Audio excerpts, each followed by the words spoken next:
찬양으로 하나님께 나갑니다.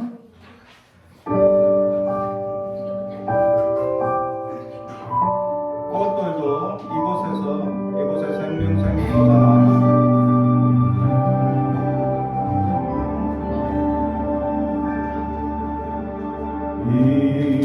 이곳에 생명샘솟아 눈물 골짝 지나갈 때에 모자라 열매 맺히고 웃음소리 넘쳐나리라.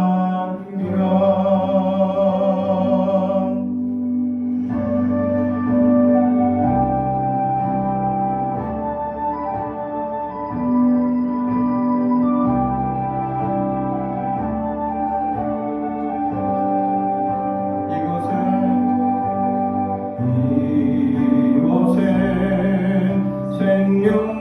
생명샘솟아 눈물 골짝 지나갈 때에 모자라 열매 맺히고 웃음소리 넘쳐나리라.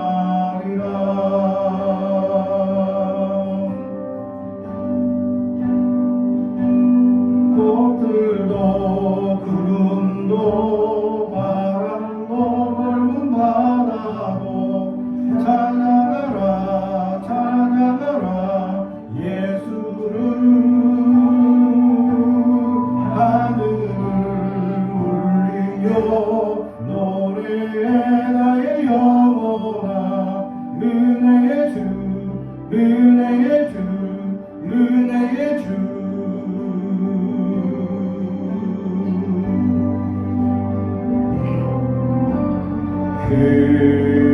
그날엔 하늘이 열리고 모든 이가 보게 되리라.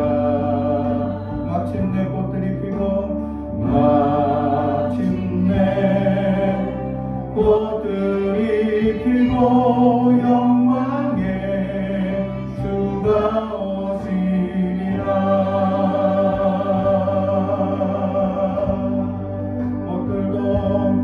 꽃들도 구름도 바람도 넓은 바다도 찬양하라 찬양하라 예수를. 하늘을 울리며 노래해 나의 영혼아 은혜의 주 은혜의 주 은혜의 주. 구름도 바람도 넓은 바다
은혜의 주,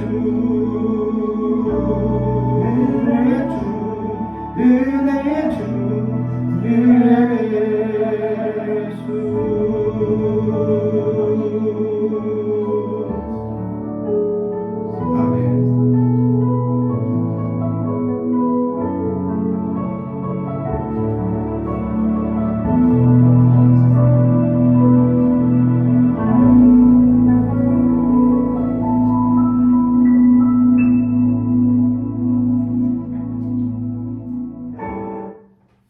계속해서 아무것도 우리 찬양합니다.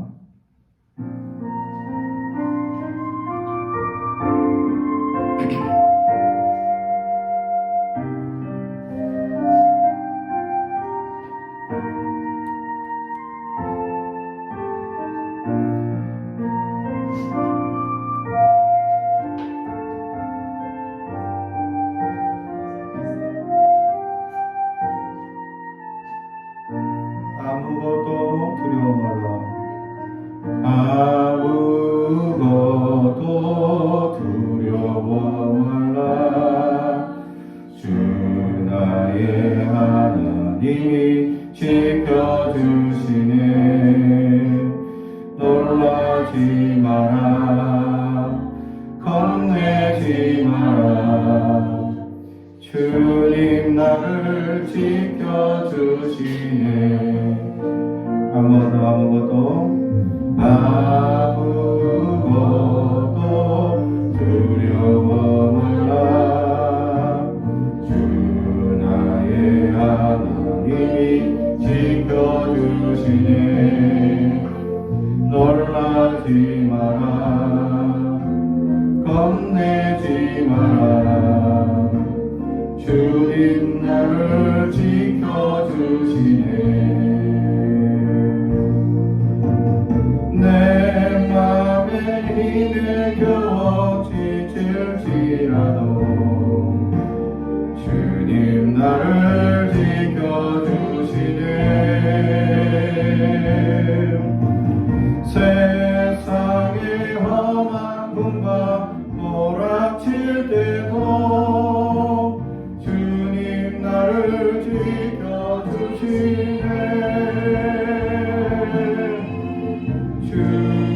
주님은 나의 산성,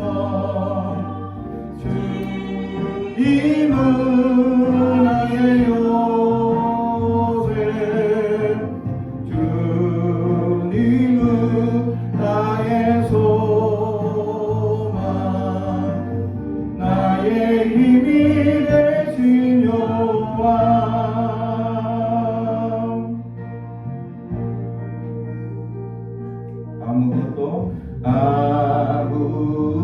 아무것도 두려워 말라.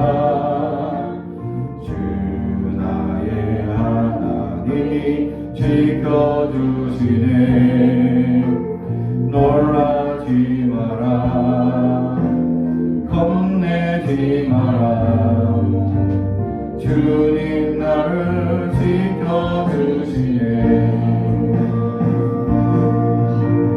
내 맘에 힘에 겨워 지칠지라도 주님 나를 지켜주시네. 세상의 험한 꿈과 몰아칠 때도 주님 나를 지켜주시네.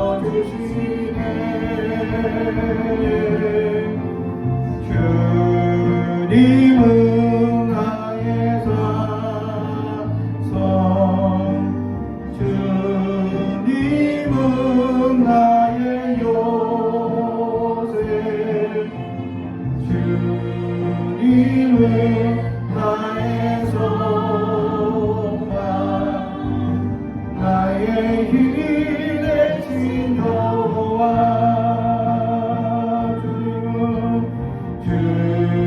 주님은 나의 산성, 주님은 나의 요새, 주님은 나의 소망 나의 힘이 되신 여호와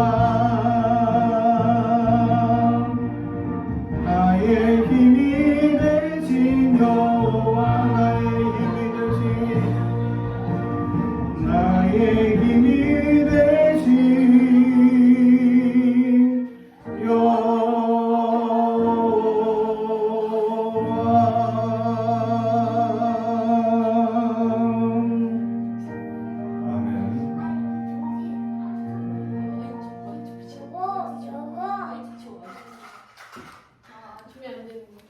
오늘 우리에게 주시는 하나님의 말씀은 요한복음 15장 1절에서 8절까지 말씀입니다. 요한복음 15장 1절부터 8절까지 말씀을 봉독하겠습니다. 하나님의 말씀을 경청해 주시기 바랍니다.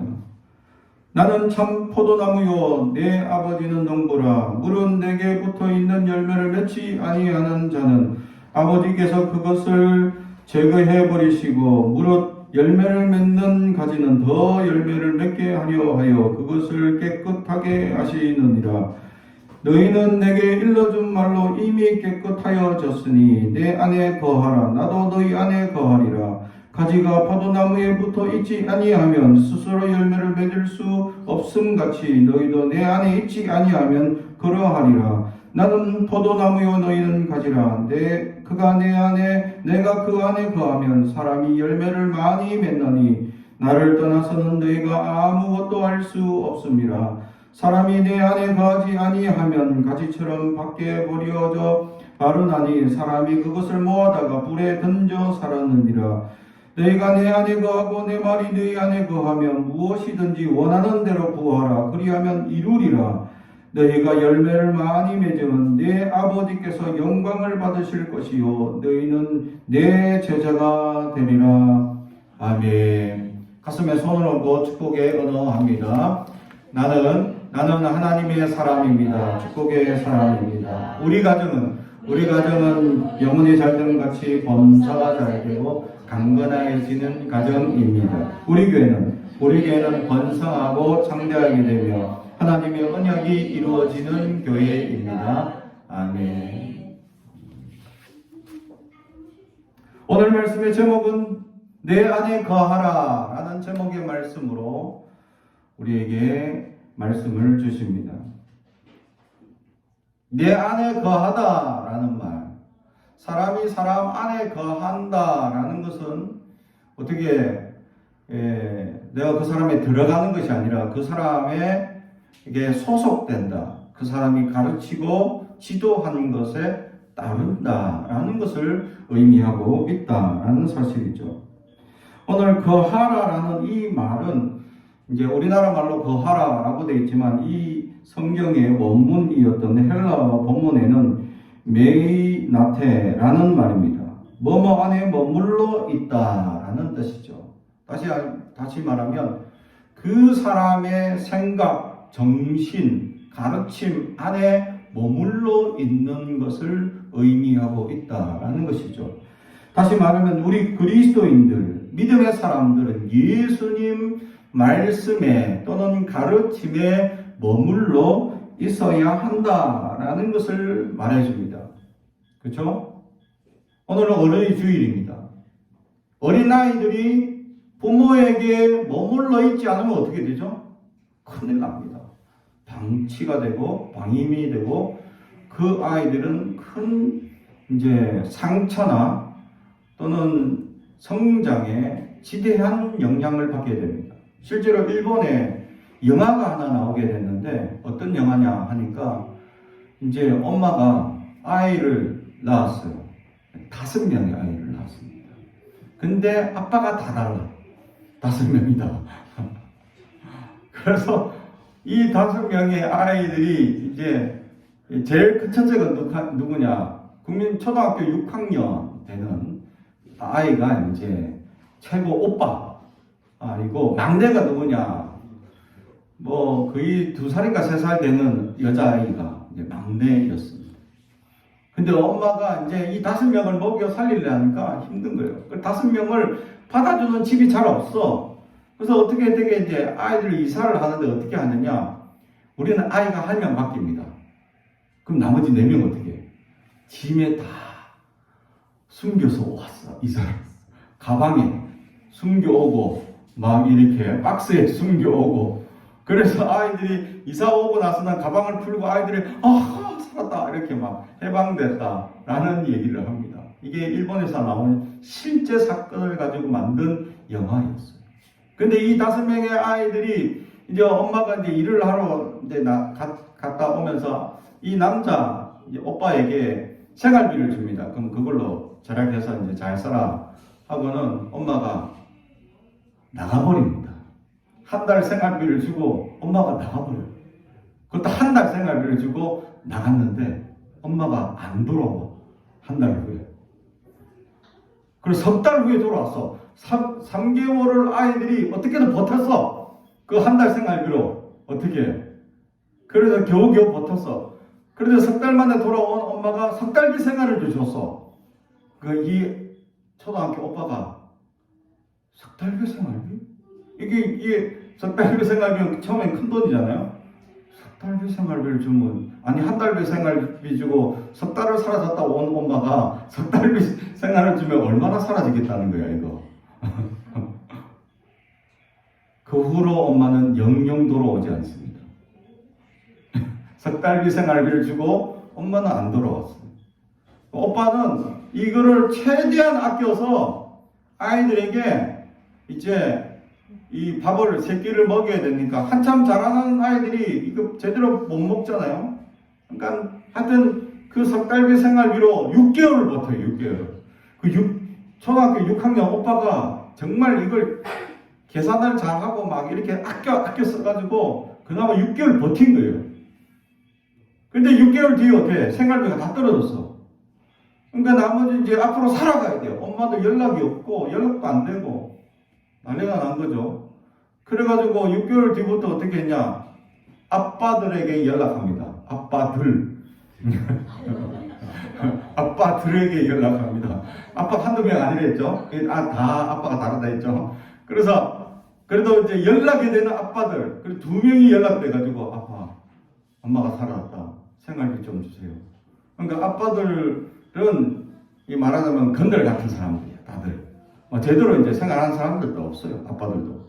그나마 2명이 연락되는데, 한 명은 막 욕하면서 꺼지라고 하고, 그나마 한 명이 생활비를 좀 줬어. 그걸로 또 한 달을 버텼어. 이러니까 7개월을 버틴 것만 해도 대단하죠? 그럼 어떻게 먹고 살아? 그래서 그 아이들이 어떻게 사냐 하니까 편의점들이 기간이 딱 지나고 나면 이 기간 지난 이제 음식들 있잖아요. 그걸 이제 원래는 이제 우리도 보면 푸드 이렇게 이 기부를 받아서 이렇게 하는 단체가 있습니다. 그런 단체에다 기부를 하기도 해요. 하루 남았거나 또는 이틀 남았으면 그냥 그 기부를 합니다. 그런 단체들이 있는데 그 음식을 거둬서 이렇게 나눠주는 우리나라 단체가 있는데 이 일본에도 그런 단체가 있긴 합니다. 근데 이제 편의점에서는 이게 음식들이 많이 나면 처치가 곤란하니까 그런 것들을 이제 몰래 편의점 알바들이 이렇게 챙겨주는 거예요. 그 아이들을 알고 이제 생활비가 다 떨어졌다는 것도 얘기도 듣고 이러고 같은 동네 사니까 그래서 편의점에 가서 시간 다 지난 또는 뭐 유통기한이 지난 그런 음식들을 받아가지고 연명하고 있었다라는 사실이죠. 그러다가 계속 시간이 지나죠? 그러다가 막내가 아팠어요. 병원에 갈 수가 없네. 그래야 막내가 시름시름 앓다가 죽어버렸습니다. 그러니까 이 형제들이 어떻게 할 줄을 몰라. 서로 울면서 어떻게 할 줄을 몰라. 어떻게 했냐. 아이를 가방에 넣어서 바닷가에 가다가서 모래니까 타기 쉬우니까 거기다 묻었어요. 혼자 6학년이라도 혼자 묻기 힘드니까 그나마 이제 처음에 엄마가 이제 있을 때 학교를 잠깐 가서 잠깐 사귀었던 친구가 한 명 있는데 그 친구의 도움을 받아가지고 같이 그 가방을 둘이 들고 끌고 가서는 이제 바닷가에 묻었습니다. 그리고 엄청 애통해하면서 그러다가 갑자기 세월이 또 6개월이 지났어. 아이들의 옷이 거지꼴이 돼 있어. 완전 이제 더 이상 뭐가 꼬매주거나 옷을 사주는 사람이 없으니까 뭐 집에 있던 옷을 이것저것 다 꺼내 입다 보니까 옷이 다 거지꼴이 되어 있는 상태.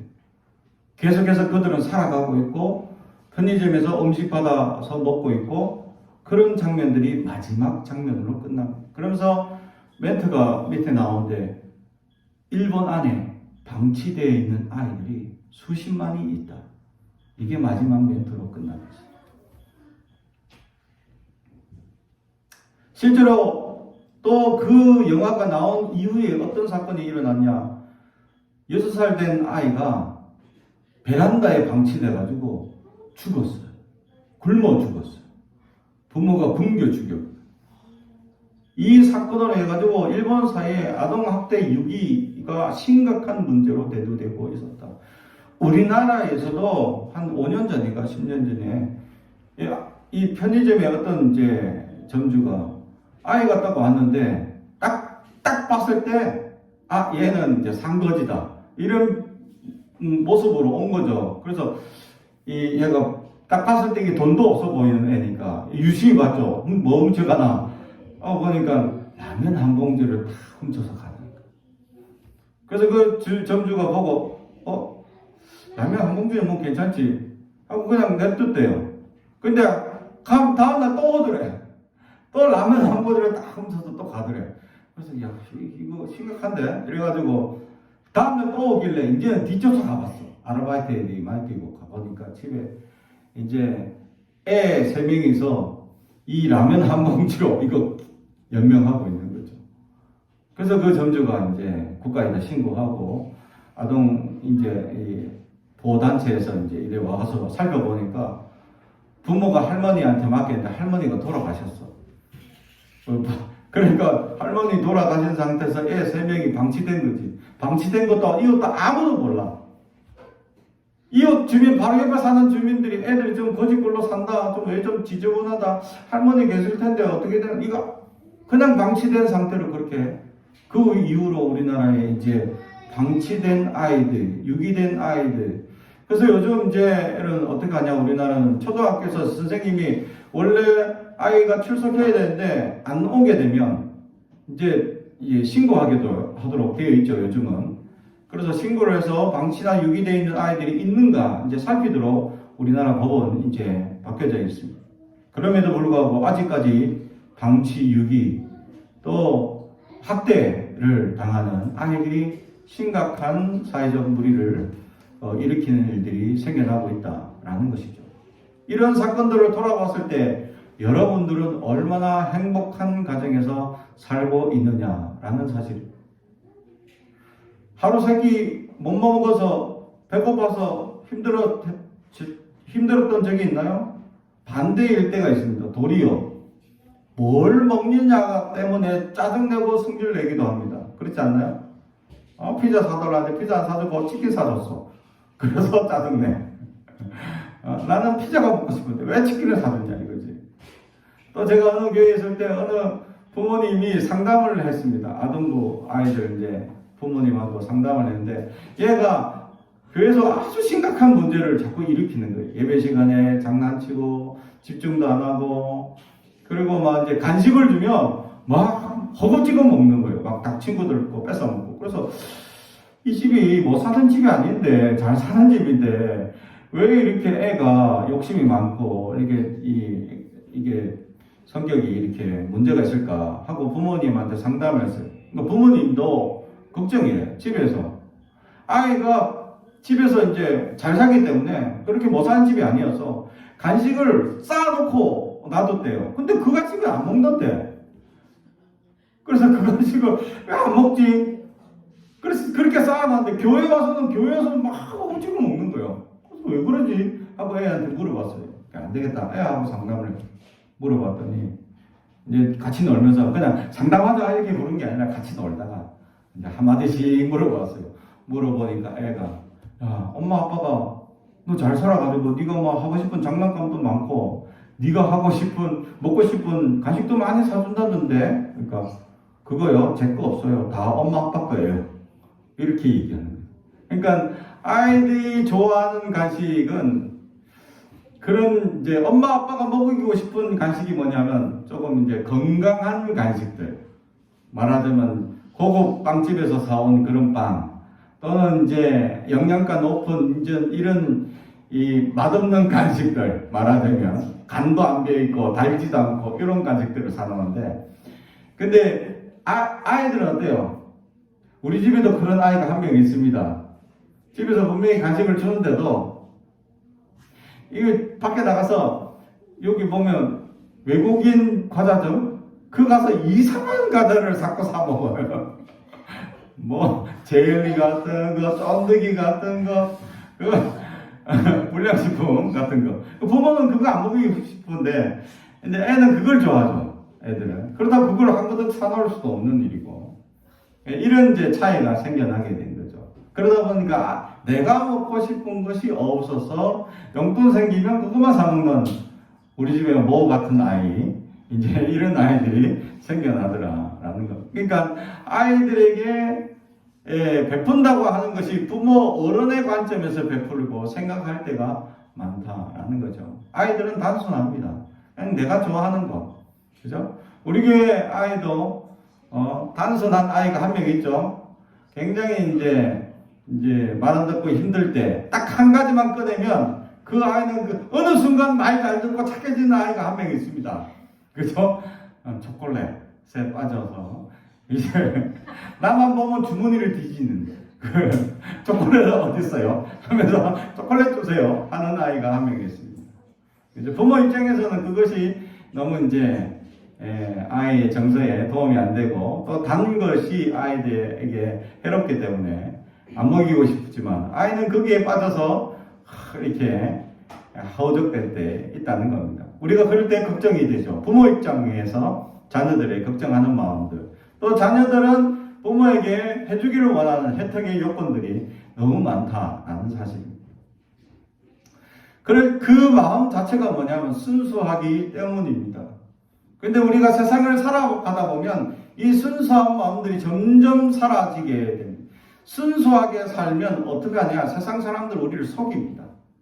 난 순수하고 착하게 진실하게 살고 싶은데 그렇게 순수하고 착하고 진실하게 사는 것을 이용해서 그 세상 사람들은 우리를 괴롭히는 친구들이 생겨나기 시작합니다.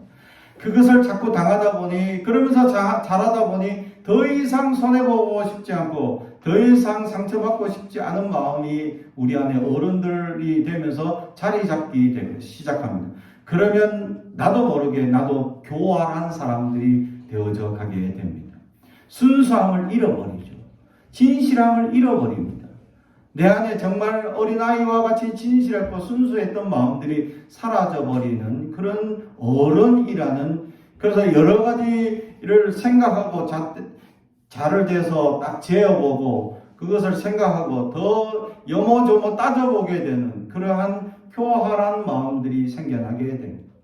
근데 오늘 성경은 무엇이라고 얘기합니까? 이 어린아이와 같지 아니하면 하나님 나라에 들어갈 수 없다. 심지어는 하나님께서 열매를 맺지 못한다.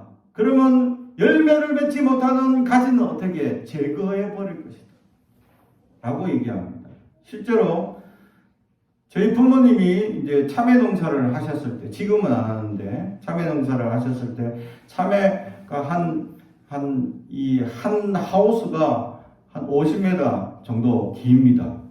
엄청나게. 이게 막 10개씩 하시는 분도 있고 막 20개씩 하시는 분들도 있어요. 50m짜리 하우스 하나에. 근데 이제 이 줄기 하나에 한 3평, 4평 정도 엄청난, 여기 강대상보다 훨씬 큰, 여기에 막 꽃이 가득하고 참외가 가득 피어오르는데 여기에 줄기는 딱 하나 있어요. 엄청나게 큰 줄기입니다. 이거 호박하고 이렇게 접종을 해가지고 호박 줄기는 엄청 굵고 잘 퍼지거든요. 그 줄기가 또 열매를 많이 맺을 수 있도록 하는 이렇게 개발된 상품에 대해서 참외가 줄기 하나에 어마어마하게 이 열매가 맺히게 된다라는 사실이죠. 그 열매, 그 농사를 지을 때 보면 이 찬바람을 맞은 이 옆에 있는 부분들의 이 가지들이 간혹 시들시들해 있는 것을 발견하게 됩니다. 그럴 때는 이쪽 열매는 아예 그에 나지 않으니까 가위로 쳐버립니다. 그런 경우가 생기죠. 열매가 생성되지 않는 가지는 더 이상 소생의 가치가 없기 때문에 사라지게 만든다라는 사실입니다. 그래서 오늘 성경에 열매 맺지 못하는 가지를 제거해버린다라고 말씀하고 있다라는 것이죠. 그렇다면 우리는 어떤 열매를 맺어야 하느냐? 여기에 한 번 더 주목해 볼 필요가 있다라는 사실입니다. 그럼 우리의 삶을 통해서 하나님께서 어떤 열매를 원하고 있다는 사실을 우리가 발견하게 됩니다. 근데 우리는 어떤 열매든지 하나님 앞에 열매를 맺혀야 하는데 그 열매를 우리는 맺히는지 돌아볼 수 있어야 하는데 그러면 열매가 과연 무엇인지를 알아야 한다라는 것이죠.